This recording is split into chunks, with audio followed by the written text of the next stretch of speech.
Google's Pixel line has always been focused on its camera performance. Which phone do you compare flagship smartphone cameras to? Of course, the Pixel of that year.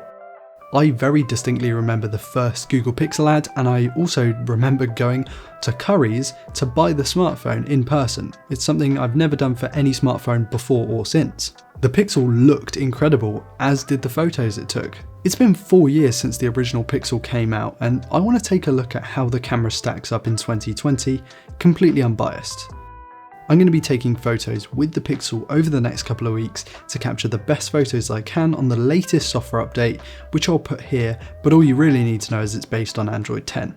I'm only allowed to use the built-in camera app, and I'm not allowed to edit the photos in any way. I'm not allowed to capture in RAW and do any changes there. I'm not allowed to use any modded in APKs or anything. Just got to use the stock camera app. Because of lockdown, it wasn't really sensible for me to take someone out with me to shoot the stuff, and so what I ended up doing is this is all pre-recorded and I've got my analysis now. Let's take a look at the photos, and gosh, this is surprising.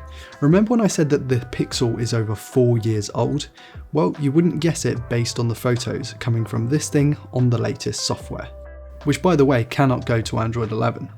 Okay, so it might not be able to hang with the S21 Ultras or the iPhone 12 Pro Maxes, but Google's computational photography has breathed a new life into a tiny phone camera sensor. There's plenty of dynamic range, though Google's typical color profile essentially adds contrast back into the shot to create more exciting images. I'm not the biggest fan of lots of contrast, but I can understand that some might prefer it that way. The Google Pixel 1 does produce more blown out highlights and crushed shadows than more modern huge sensors with more dynamic range, but for a camera of this age, not bad at all.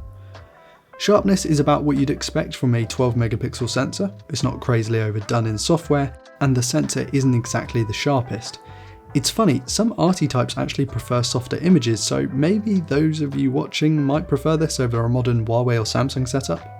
Pixel colours are typically more muted than those from Xiaomi and Apple. That said, the Pixel 1 does like to saturate more than modern Pixels, which means that you can still get quite a bit of colour throughout the image. It's quite refreshing actually, because the Pixel 4 and onwards tend to go the other way and they become quite muted. In low light and almost any nighttime, there's a fair amount of blur because the shutter needs to open longer to capture enough light because there's no optical or sensor shift stabilisation on the Pixel 1. You are naturally going to get more motion blur that way. Noise correction tends to smoothen out dark images, which results in far less detail unfortunately as well. This might be where the Pixel suffers the most.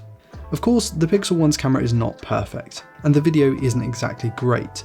There's also not a lot of versatility, so there's no telephoto nor ultra-wide cameras. However, this thing is proof that Google's computational photography is just incredible.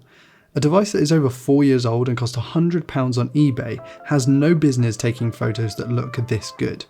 You know what? I wouldn't shy away from recommending this to someone as a basic point and shoot camera. It's just that good. Do you still rock a Pixel 1? Are you thinking of upgrading? Have you got the XL model? Or are you one of the lucky few who got the blue model, because that thing looked really cool? Let me know in the comments along with what you think about the Pixel 1's camera.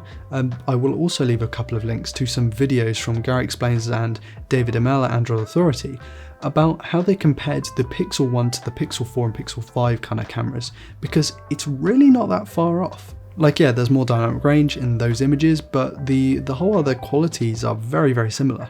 Anyway, with that, I'm going to leave today's video, guys. Please do like, dislike, comment and subscribe if you're new around here to never miss a video like this one. Please do check out all the social media links in the video description, and I want to give a massive shout out to my patrons for being continually supportive. Sorry that I'm borderline like whispering. It's like 3 AM and trying to balance not waking everyone up and also capturing decent audio is kind of hard to do. Anyway, I've been Ryan Thomas and I'll catch you later. Peace.